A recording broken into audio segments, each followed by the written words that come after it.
Hi there, my name is Candice Clare and I go by Isle of Sesrimnir on social media. I'm a rune reader, a tarot reader, an oracle reader, a self-published author, a certified Reiki master, a certified crystal healer, and I am ordained. And today I want to talk about the Theology of the Warrior Cats video that Hank Green made. Specifically, I want to talk about a question that he posits. Now, he posits this question and then he gives his idea as to why this comes about, but we're gonna just quickly watch that part of the video and then I'm going to posit my own theory.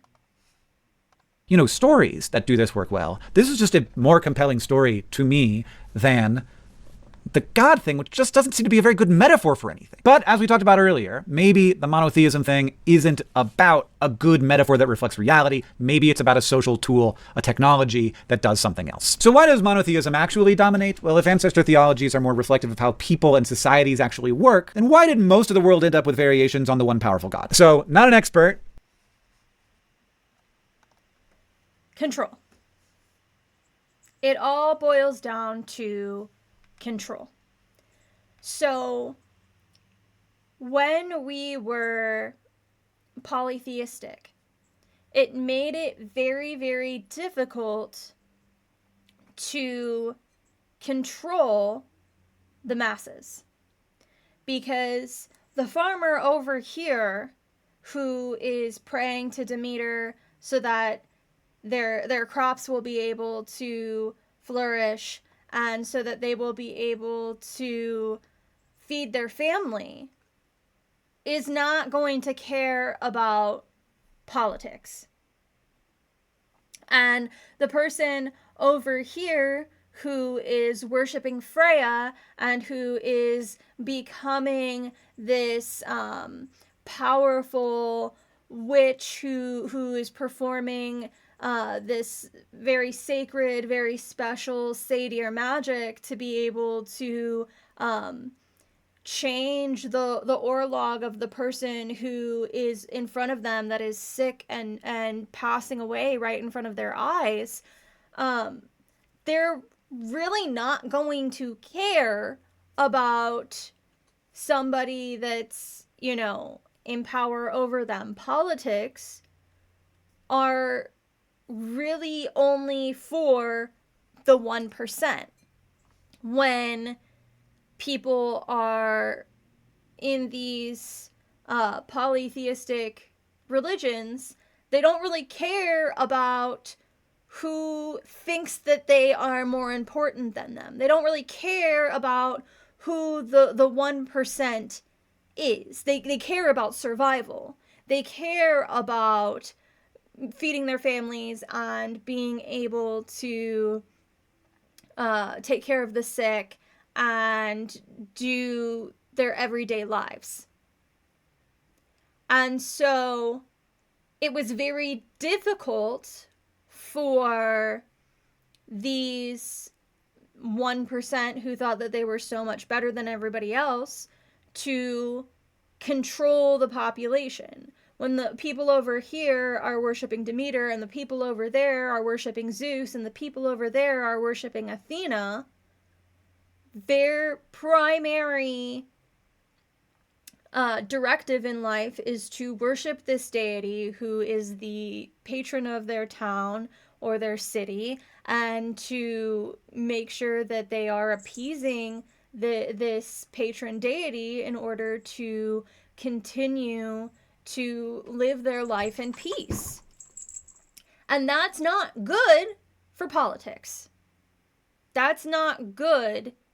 That doesn't give the people who want to obtain as much power and as much wealth as possible, that doesn't allow them to amass as much wealth and as much power as possible. So then when you have this religion that's coming through that is this monotheistic religion, this one God, it unifies people. in a way that these polytheistic religions don't. Because the polytheistic religions is all about community as a whole, where this monotheistic religions coming in and saying, we have one God. He is all powerful. He is all knowing. He is divine, and he is truth and light and the way. And if you don't follow this one God, then you are objectively evil. You are wrong. You are so wrong and so primitive to think this way. And so when this idea of, oh, you're wrong, oh, you're evil, oh, you're primitive starts seeping in, there's going to be a few people that are going to convert. There's going to be a few people who are going to be like, oh, okay, there's another deity that I can add to my pantheon.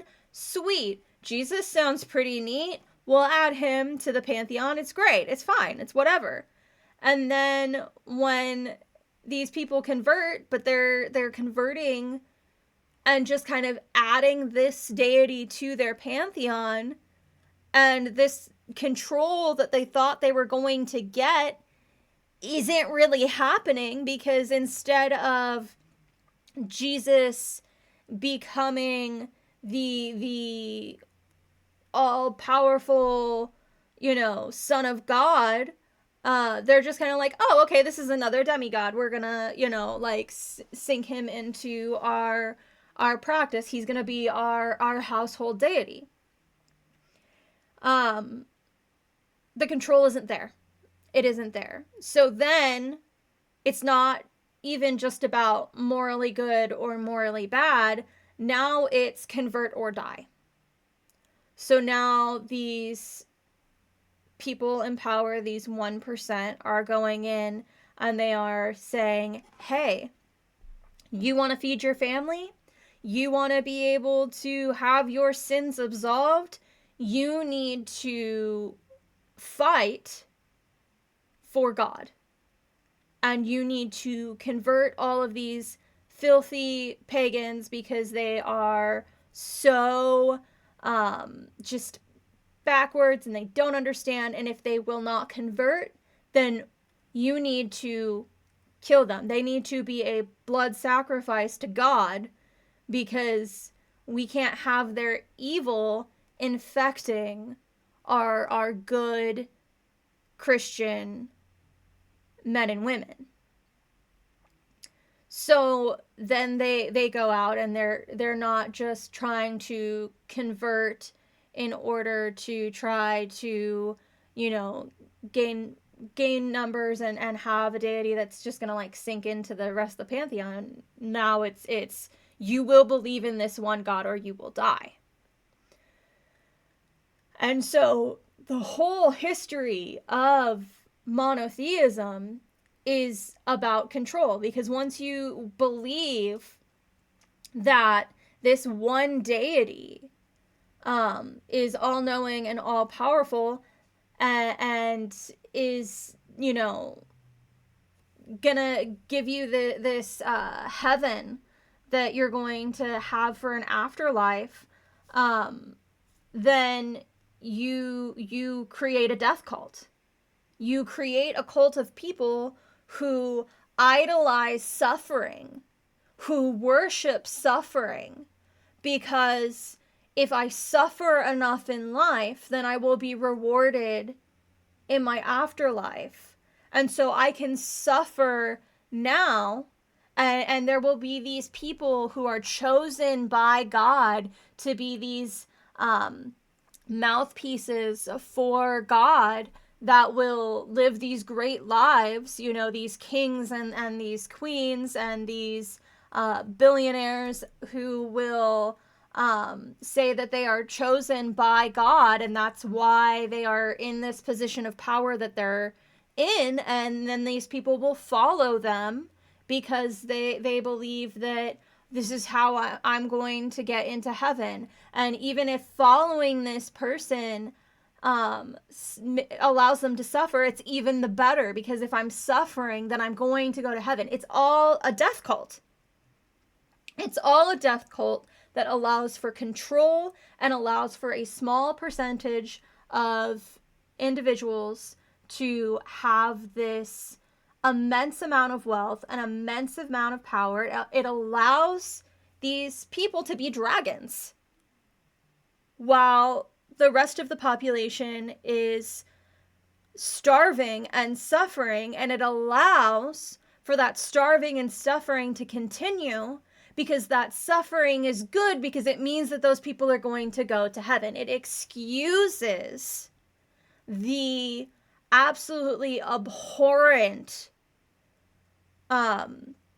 role that these 1% of the population is playing in society. These people who are in control are playing in society because, well, they're supposed to be in power, because God wouldn't have put them in the position that they are in if they weren't supposed to be in power. And yes, we're suffering, but we're suffering because, we're going to go to heaven. And so this is good. This is good that these, awful people are a part of this structure of power and control, because, well, we're going to live this awful life and we're going to be miserable and we're going to suffer. But, we're going to be able to have God's love because of that. So it excuses this, this huge gap between the people who have power and have resources and then the people who are destitute. It excuses it. It makes it easier for this power structure to continue to be. And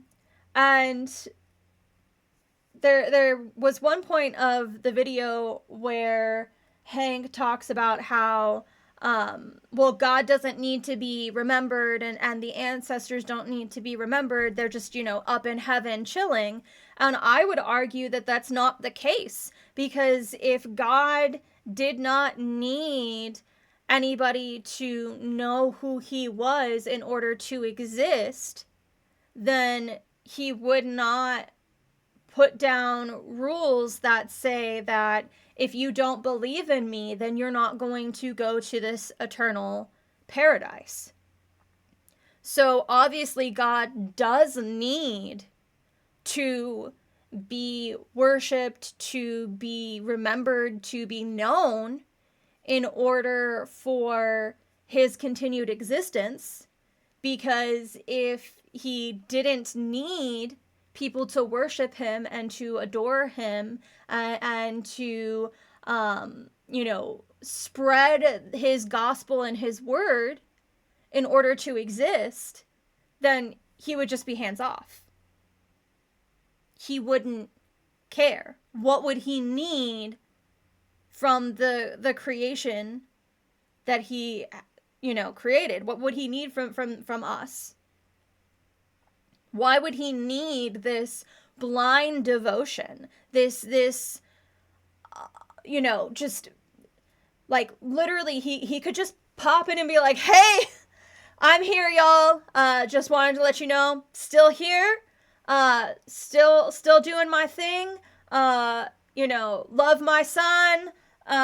Keep spreading my word." He could do that. Just to make sure that we were on some sort of path to being in heaven with him, if he was actually worried about us making it to heaven or not.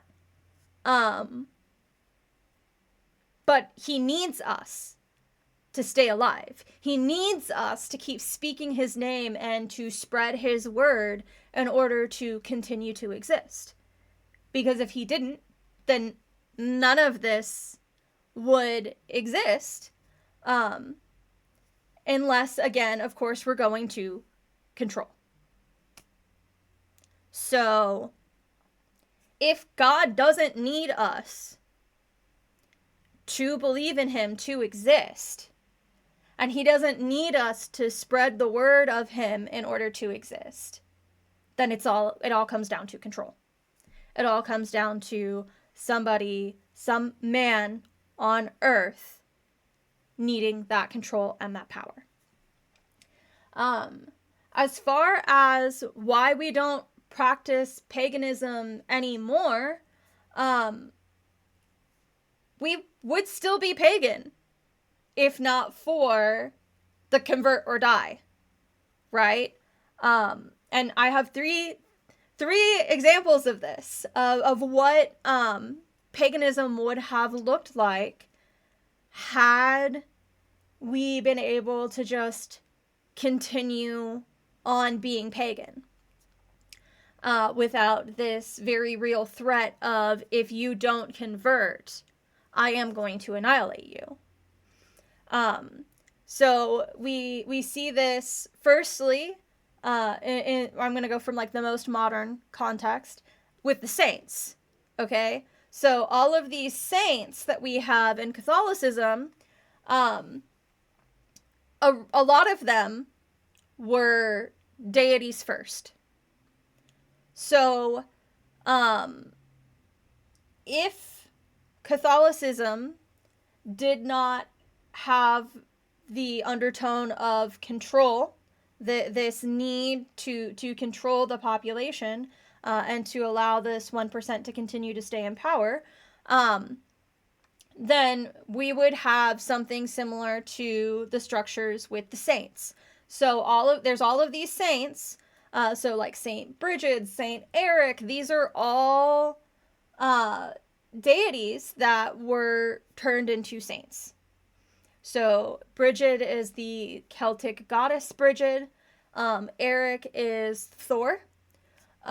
So we have these deities that were turned into saints, in order to convert people to Catholicism.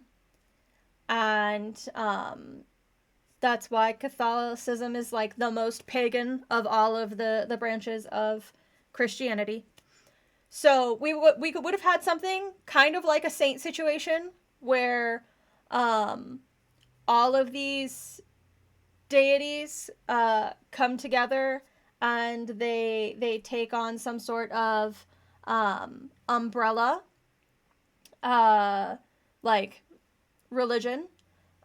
So it would be like all of the deities coming together, and like an amalgamation of like, this is that, we're all bringing them together, and they're all going to be a part of each one has a need, or something attached to it, like Saint Francis is for like animals and children and stuff, that kind of thing. So like each one has some sort of delegated ability that it assists with, and that would kind of be one way that paganism could have moved forward, is that each one of the deities would have been relegated to a task of, this one would be if you're wanting to get married, this one would be if you're wanting to this is who you pray to for this is who you pray to for that. It would have been relegated to that. It could have morphed into what we see with the Hellenistic pagan religions. So when you're looking at the Greek and Roman pantheons, it is pretty much like there's a few discrepancies, but for the most part, the deities become a one-to-one. So, you've got Juno, which is Hera, you have Aphrodite, who is Venus. Like, you have these different deities that are pretty much the same thing. They've been fully absorbed, and the stories have morphed into this place where they are pretty much the same story, the same deity, just a different name. Or we could have had what we have with the Nordic pantheon, which is the war between the Aesir and the Vanir, which a lot of people are like, is this a real war? Is this a figurative war? Is this something that what was just like heavily personified from like some sort of a squabble? Um, but it is thought that the Aesir and the Vanir is the Nordic people and the Celtic people coming together, and then them having this disagreement over whose gods are the real gods. And if they're all the real gods, then do we worship them the same? Is one above the other? So there could have been a exchange of deities where the some deities from this religion and some deities from that religion kind of come together to create a new pantheon. So like I said, we have the Aesir and the Vanir, and the Aesir are very much so like war deities, where the Vanir are very much so more nature-based deities. And like I said, it's probably something with like the Nordic people coming together with the Celtic people, and then them exchanging stories about their deities, and then those deities kind of becoming a part of one pantheon. And then, of course, like as time goes on and we forget, because we, have Christianity swooping in and all of that, we then think that the Celtic pantheon is like a totally separate pantheon, which it is. It is a totally separate pantheon, but it also is mixed in with the Nordic pantheon, and expands the Nordic pantheon. Um, so, we have that hostage exchange in the story where we get Njord and Freyr, and we get Freya.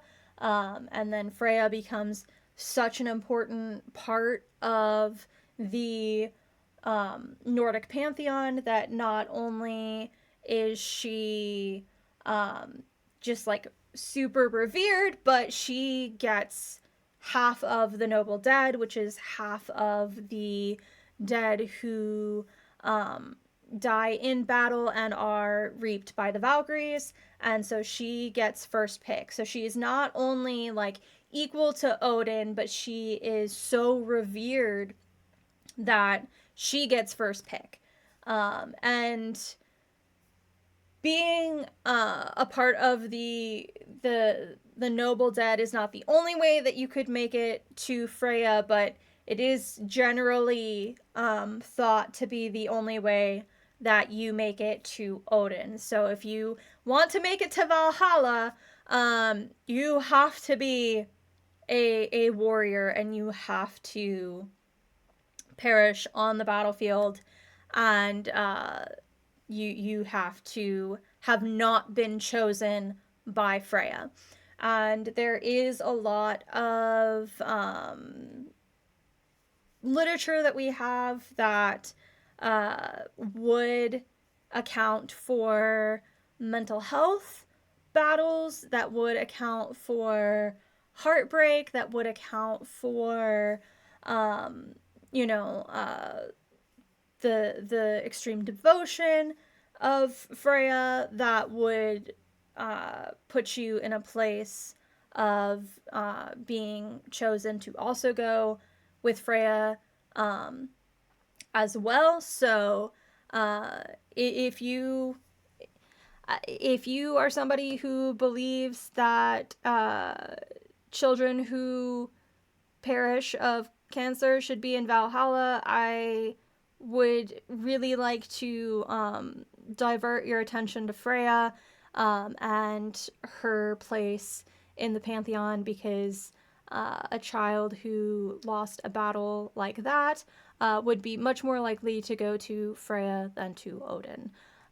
So just putting that out there as well, because we do have especially like saga literature that would point to again, people dying of heartbreak, people who put their lives on the line for others outside of a battle context, going to Freya in Folkvanger and celebrating in her hall, which is Sesrimnir. So, um, there's like the big overview that I can give you. We probably would have had some sort of just pantheon that just kept expanding and kept expanding and kept expanding if we would have been allowed to organically continue to be pagans. If we would have been allowed to continue to be pagans um, without this need for 1% of the population to be in control of the rest of society, and we would have continued to be pagan, then we would have organically been able to continue to be pagan with the pantheon ever evolving, ever changing. So it could have been that the stories would have started to continue to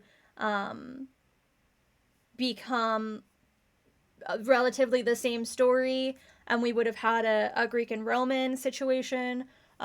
We could have had deities that would have been symbolic of certain things that you would have prayed to for specific things in your life, to bring about the healing of somebody or whatever.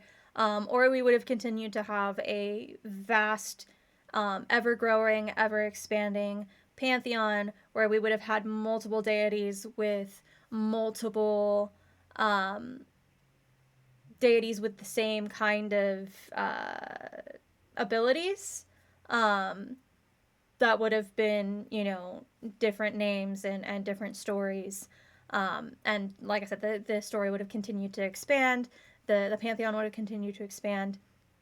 And so people would have eventually basically worshipped all of the pagan deities under some sort of like huge umbrella. And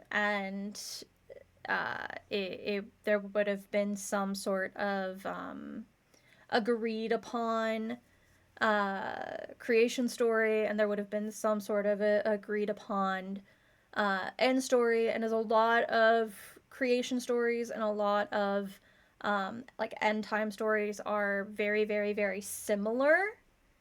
Um, I think that wouldn't have been too difficult to do. So there's a lot of themes that are very similar in creation stories. There's a lot of themes that are very similar in end time stories. And the difference between like end time stories in polytheistic religions and monotheistic religions is that end time stories in polytheistic religions usually is the end of a cycle rather than the end of the world entirely. And it's basically the end of the world as we know it rather than the universe completely blinking out of existence that we kind of see with monotheistic religions, where it's just like everything gone. In like I said, in the Nordic sense, we've got Ragnarok, right? And Ragnarok is where a lot of deities do end, and we get this moment where Balder rises out of Helheim. So he rises out of the underworld, and he becomes the new leader of the pantheon. So Odin passes, and Thor passes, and all of these other deities perish in Ragnarok, and then Balder is reborn. He escapes Helheim, and he becomes the head of the pantheon, and it's very much so the end of the world as we know it, and then humans kind of going to this new age, because we see a lot of like ages and cycles with pagan pagan structures. So it's usually not like fire and brimstone and full on end of the world. I mean, and again, we also do have some Christianity creeping into a lot of these stories, because a lot of these stories were not written down until anybody who actually practiced these religions was already gone for a long time. So it was very much so like piecing together stories from, like parents telling their children, oh, grandma believed this kind of thing, which is very interesting situation. So we don't really have an idea exactly how people would have fully practiced. I mean, we have some ideas, but how we have reconstructed paganism today is very different to how people would have practiced paganism back in the day. And there's no like right or wrong way to practice or to become a part of a polytheistic religion, so long as you understand that polytheistic religions are supposed to be for the good of the community. And if you don't have the good of the community in your heart, then you're not practicing polytheism. You're just not. Um, that's my little take right there. Um, so yeah, um, I know I'm rambling and this has gone on long enough. So I'm just gonna end this here, and just kind of to sum it up, control. It all comes down to control. Um, and I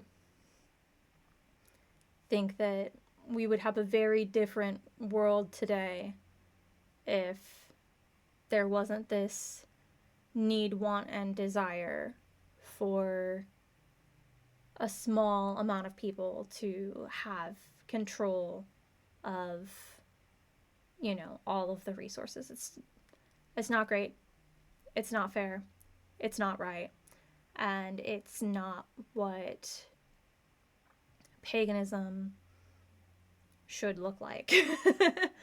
um, so, yeah. And again, obviously, there were pagans who very much so were wanting that control. That's the whole thing of the Roman Empire was, like people were trying to conquer more land and be this powerful entity and doing all of these awful things, but they were doing these awful things not because of the deities that they worshipped, but because of this lust for power. And we see that because when they could no longer control people with the polytheistic pantheon, they were very easy. It was very easy for them to be like, oh, okay, well, what about this monotheistic religion? Let's talk about Christianity. It's gaining some traction. Why don't we get on that? Why don't we create this Council of Nicaea and we get to decide what goes in this book and what gets swept under the rug? We get to decide, how the masses are going to consume this religion, because we need to stay in charge and we need to continue to be the 1%. So yeah, I'm gonna leave it at that. I hope y'all have a good one. If you have not subscribed, please feel free to do so. I'm just a little account. I definitely don't expect Hank Green to see this, nor to care about my take. But yeah, have a good one, everybody. Bye. See you in the next one.